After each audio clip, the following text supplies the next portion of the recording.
నమస్తే, welcome to ప్రజాప్రతినిధి news. Khammam జిల్లా సత్తుపల్లి మండలం రేజర్ల గ్రామానికి చెందిన కొప్పుల రాఘవరెడ్డి వయస్సు 80 సంవత్సరాలు. వయసులో కూడా ఉత్సాహంగా యువకుడి వలె ప్రజా సేవ చేయడానికి వెనకాడని మనిషి. గ్రామంలో దేవాలయం కడితే ఆయన సహాయం లేనిదే అవ్వదు. గ్రామంలో పేదల పిల్లలు చదువుకోవాలంటే ఆయన సహాయం లేనిదే కుదరదు. గ్రామంలో ఏదైనా సమస్య ఉందంటే ఈ వయసులో కూడా నేను ఉన్నానంటూ ముందుకు వచ్చి అనేక మందికి సహాయ సహకారాలు అందిస్తున్న కొప్పుల రాఘవరెడ్డి గురించి 2 మాటల్లో. గ్రామంలో హైస్కూల్లో 10వ తరగతి చదువుతున్న విద్యార్థులకు అల్పాహారం కోసం 25,000 రూపాయలు ఇచ్చి తన దాతృత్వాన్ని చాటుకున్నారు. అదేవిధంగా గ్రామంలో రామాలయంలో 1,50,000 రూపాయలు ఖర్చు చేసి యాగశాల నిర్మించారు.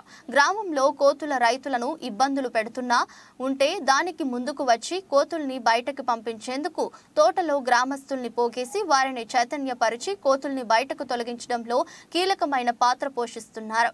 ఒక రేజర్ల గ్రామంలోనే కాకుండా ఎక్కడ కోతులు ఉన్నా తన వంతు సహాయం అందిస్తానని చెప్పి దాతృత్వంతో ముందుకు వస్తున్న కొప్పుల రాఘవరెడ్డిని ఆ ప్రాంత వాసులు అభినందిస్తున్నారు.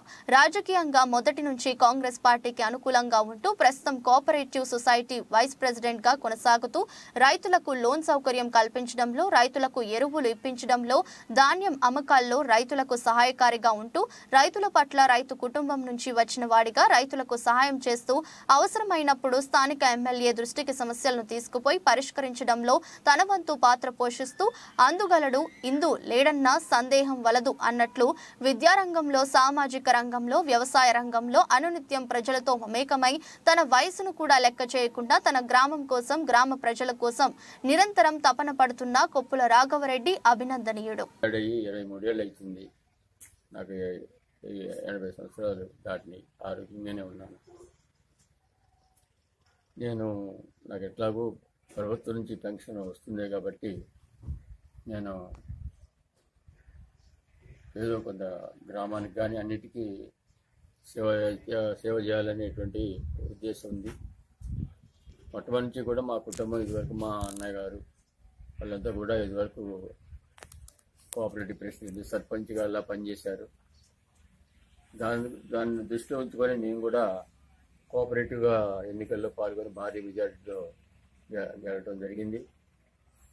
ఇక అప్పటి నుంచి వ్యవసాయం కూడా కౌలుకి ఇచ్చేసి ఈ సేవలోనే ఎక్కువ ఉంటున్నాను.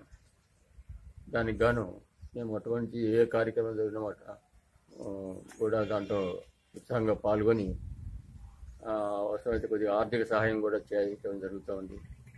దాని భాగంగానే నేను ఈ ఊర్లో రామాలయం కట్టినప్పుడు కూడా నా వంతు సహాయం చేశాను. తర్వాత ప్రత్యేకంగా దాంట్లో యాగశాల కట్టాలన్నారు. కట్టాలంటే ఎక్కువ ఎవరు ముందుకు రాకపోతే నేనే 1,50,000 పెట్టి దాన్ని కట్టించాను. తర్వాత ఇట్లాగే ఈ మధ్య మరి 10th క్లాస్ చదివే పిల్లలకు వాళ్ళకి అల్పాహారం కావాలంటే నేనే ముందుకు వచ్చేసి 20,000 ఖర్చు పెట్టేసి వాళ్ళకి రోజు ఆహారం సమకూరుస్తున్నాను. ఇదివరకు కూడా ఒకసారి ముందటేడు అట్లాగే చేశాను.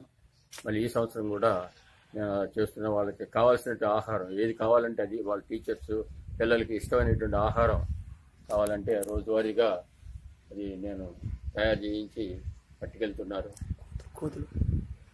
తర్వాత ఇప్పుడు ఇబ్బంది ఏంటంటే బాగా ఇబ్బంది పడేది మా గ్రామంలో కోతులు ఒకటి పెద్ద బాధ. కొన్ని వేల కోతులు ఉన్నాయి. దాని గురించేసి నేను కూడా ప్రత్యేకంగా నేనే ఆ కోతులకు తోలుతాననే ఉద్దేశంతో నేనే దానికి ఒక చైర్మన్గా ఉన్నానని ప్రకటించుకొని దాన్ని ఫాలో అవుతున్నాను. రైతుల్ని మోటివేట్ చేస్తాను. దాంట్లో రైతుల్ని మోటివేట్ చేసి నేను వాటిని తోలిస్తున్నాను. చాలా వరకు పోయి కొద్దిగా ఉన్నాయి. ఇంకా వాటిని నిర్వహించడం కోసం కూడా ప్రత్యేకంగా ఒక 3-4 మనుషులు పెట్టి ప్రత్యేకంగా రోజు ఉన్న వాటిని కూడా తోలించేసి నిర్మూలించే ప్రయత్నం చేస్తున్నాను. దానికి గాను రైతులు వాళ్ళు కూడా సహకరిస్తున్నారు. కాబట్టి ఏ కార్యక్రమం కావాలన్నా కూడా నా దృష్టికి వస్తే నేను ఈ విషయం కూడా నేను ఒకసారి ఎమ్మెల్యే గారితో కూడా చెప్పాను. వారు కూడా సహకరిస్తున్నారు. ఇంకా ఏమన్నా అదర్ డిపార్ట్మెంట్ల ద్వారా ఏమన్నా సహాయం వస్తుందేమో అనేటువంటి చూస్తున్నాము. అటు మన సింగరేణి ద్వారా కానీ ఏదైనా కానీ పర్మనెంట్ సోర్సెస్ ఇక్కడే కాకుండా వీలుగా ఉంటే మాది అయిన తర్వాత ఇతర గ్రామాల్లో కూడా ఏమైనా ఉంటే నేను పాల్గొని వాళ్ళకి నా ఉద్దేశం చాలా చెప్పి అక్కడ కూడా నిర్మూలించడానికి ప్రయత్నం చేస్తున్నాను. ఇంకా అదే కాకుండా నేను ఈ అగ్రికల్చర్ సంబంధించినటువంటి ఎరువుల విషయంలో కానీ లేకపోతే ఇంకొక విషయంలో కానీ తర్వాత ధాన్యం కొనేటప్పుడు కూడా నేను వాళ్ళకి మంచి సలహా ఇచ్చి ముందుకు నడిపిస్తుంటాను. నేను ఆ పని మీద